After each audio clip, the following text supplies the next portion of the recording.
পূর্বপুরুষেরা বাপ দাদারা তারা আল্লাহ পাকের জান্নাতের ঘরের লোভে পড়ে মসজিদে জায়গা দান করেছে। আল্লাহর নবী বললেন, মান বানা মাসজিদাল্লাহু বাইতান ফিল জান্নাহ, কেউ যদি মসজিদে দান করে, কেউ যদি মসজিদের জায়গা দান করে, আমার আল্লাহ জান্নাতের ভিতরে তাকে ঘর দান করবে। একবার চিল্লে বলুন।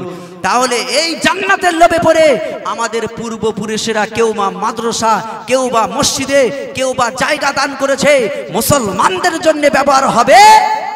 আজ শগুনের নজর পড়েছে যে মুসলমানদের সম্পত্তিটা নিতে হবে। শোনেননি? আসলে এটা হলো গজাইন যুদ্ধের একটা সূচনা। কোন যুদ্ধের সূচনা? গজাইন যুদ্ধে। ওরা মুসলমানদের পিছনে লেগেছে মুসলমানদের শেষ করার জন্য।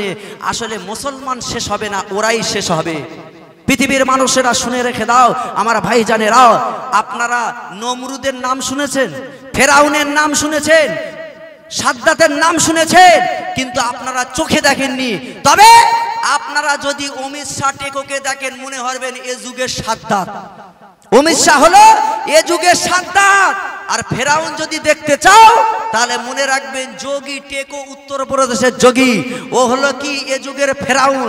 আর নমরুদ যদি দেখতে চাও তাহলে মুদির পানে চেয়ে দেখো, ও হলো এ যুগের নমরুদ। ফেরাউন কি করে মরেছিল?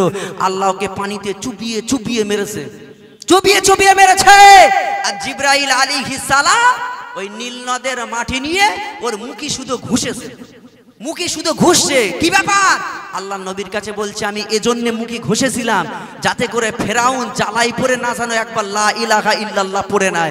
যদি একবার পড়ে নাই, আমার আল্লাহর রহম বড় বেশি, আমার আল্লাহ দয়া বেশি, তাহলে আমার আল্লাহকে মাফ করে দেবে। আর আমি জিবরাইল চাই না যেন আল্লাহকে মাফ করে, তার মাটি দিয়ে ওর মুখি ঘুষছিলাম। একবার জোরে বলুন। আর নমরুদকে আনা রব্বুকুমুল আলা, যিনি আল্লাহ বলে দাবি করেছিলেন, আমার আল্লাহ বললেন তোর আল্লাহ বলা ঘোষাচ্ছি আমি। তাই কি করলেন? জুতো পেটা করে ওকে মারলেন। শুধু নয়, জুতো পেটার আগে একজন মশাকে পাঠিয়ে দিলেন, তাও আবার ভালো মশা নেই ভাই, ও ঠ্যাং ট্যাং একদম ভালো নয়, ও ঠ্যাং হলো হ্যান্ডিক্যাপ খোঁড়া। তার মানে ও যে যাচ্ছে আর লাইন ভুল করে ওর নাকের ভিতরে ঢুকে গিয়েছে। আর যেই ঢুকে গিয়েছে আল্লাহ বলে তোর খেলেবার শুরু। ওকে মাথার ভিতরে গোগো করছে, যন্ত্রণা শুরু, শুধু কামড়াচ্ছে। শয়তানের পেয়েছে শুধু কামড়া।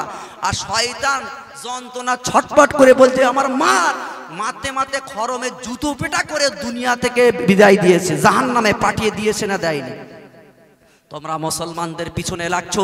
মুসলমানদের ওয়াকাফ মাদ্রাসা মসজিদ ওরা এমন প্ল্যান করেছে যে মুসলমানদের ওয়াকাফ সম্পত্তিগুলো আমরা নিয়ে নেব, আমাদের দেব। আমাদের বড় ভাই ইংরেজ যাকে বলা হয়, সেটা হলো আদানি আর আম্বানি, এরা হলো এ জামানার ইংরেজ। শুধু মুদির কাছ থেকে নিচ্ছে, ওয়াকাফ সম্পত্তির জায়গা ওকে দেবে। আর আমাদের মাদ্রাসা মসজিদ কিছুই থাকবে না, কবরস্থান না, ওদের কবরস্থান কবর দেওয়া যাবে না, ওদেরকে নিয়ে ডাইরেক্ট পোড়াতে হবে। আপনারা বলেন আমরা মুসলমান কোনোদিন সহ্য করে থাকবো? এই আমাদের তালাক বন্ধ করেছে, আমরা কিচ্ছু বলিনি। কোরআনের আইন বন্ধ করেছে। 6 ডিসেম্বর মসজিদে বাবরি মসজিদটাকে ওরা শহীদ করেছে, আমরাও চুপ মেরেছিলাম। তবে এবার মসজিদে ওরা হাত দিয়েছে, মাদ্রাসায় হাত দিয়েছে, কবরস্থানে হাত দিয়েছে। আমরা মুসলমান কেউ চুপ করে বসে থাকবো না, ঠিক কিনা বলে? জোরে বলে। তাই আমাদের আন্দোলন করতে হবে। তবে মনে রেখে দাও, ওরা যতই আমাদের পিছনে লাগুক না কেন, ওরা জানে না মুসলমানদের যুদ্ধেই জয়ী হবেই হবে। একবার চিল্লে বলুন। আজ থেকে কয়েক বছর আগে সিরিয়ার উপরে যখন বোমা বর্ষণ করছিল, সিরিয়ার ছোট ছোট বাচ্চাদের ইহুদি শেষ করে দিচ্ছিল, তখনকার প্রেসিডেন্ট, এখনো সেই প্রেসিডেন্ট ছিল, যার নাম হলো বাশার আল আসাদ। এই বাশার আল আসাদকে শয়তানের বাচ্চা, এত বড় ইহুদির দালাল, মসজিদে পর্যন্ত আজান বন্ধ করেছিল। যে মসজিদে বনু উমাইয়া বলা হয়, ওই মসজিদে ঈসা আলাইহিস সালাম তিনি নামবেন উম্মতি মুহাম্মাদি হয়ে, সেই মসজিদের আজান বন্ধ করেছিল। 8ই ডিসেম্বর ইসলামের জনতা, ইসলামের বীর মুজাহিদ খালিদ বিন ওয়ালিদের বংশের মানুষেরা, হযরত ওমর ইবনে খাত্তাবের বংশের মানুষেরা, তারা সিরিয়া মুক্ত, শয়তান মুক্ত করে সিরিয়া আল্লাহ পাক আল্লাহ তাআলা শান্তি বিজয়ের পতাকা তুলে দিলেন। চিল্লে বলুন। আরো জোর চিল্লে বলুন। সেই কয়েক বছর আগে সেই বাচ্চাটা বলেছিল, রব্বুল আলামিনের দরবারে হাত তুলে সিরিয়াবাসীদের বলেছিল, মরণের আগে বলেছিল আমি মরে যাচ্ছি, তবে জানিয়ে দিলাম সাউখবিরুল্লাহ বিকুল্লি শাইইন, আমি আল্লাহর কাছে গিয়ে সব বলে দেব। সেই 3 বছর শিশুর কথাটা, সেই দোয়াটা আল্লাহ কবুল করে নিয়ে সিরিয়াবাসীকে ইহুদি দালালের হাতে আল্লাহ মুক্ত করে বিজয়ী ঘোষণা 8ই ডিসেম্বর আল্লাহ করে দিলেন। একবার চিল্লে বলুন, আরো চিল্লে বলুন। আল্লাহ নবী দিন দুনিয়ার বাদশা, আখিরি জামানায় ভবিষ্যৎবাণী করলেন। আল্লাহ নবী 1 তারিখে বসে আছেন, আল্লাহ নবী 1 তারিখে বসে আছেন, পূর্ব দিক ফিরে আল্লাহ নবী জোরে একবার নিঃশ্বাস নিলেন আর ছাড়লেন, নিঃশ্বাস নিয়ে ছাড়লেন, নিঃশ্বাস মোবারক। আল্লাহ নবী আমার দিন দুনিয়ার বাদশা হাবিবুল্লাহ জনাবে মুহাম্মাদুর রাসূলুল্লাহ পূর্ব দিক থেকে লক্ষ্য ভেদ করে তিনি নিঃশ্বাসটা একবার নিলেন আর ছাড়লেন। ও আমার আব্বা জানেরা, আল্লাহ নবী সাহাবীরা জিজ্ঞাসা করেছিলেন, ইয়া রাসূলুল্লাহ, ইয়া হাবিবাল্লাহ, আপনি পূর্ব দিক ফিরে নিঃশ্বাস জোরে নিলেন ছাড়লেন, কি ব্যাপার?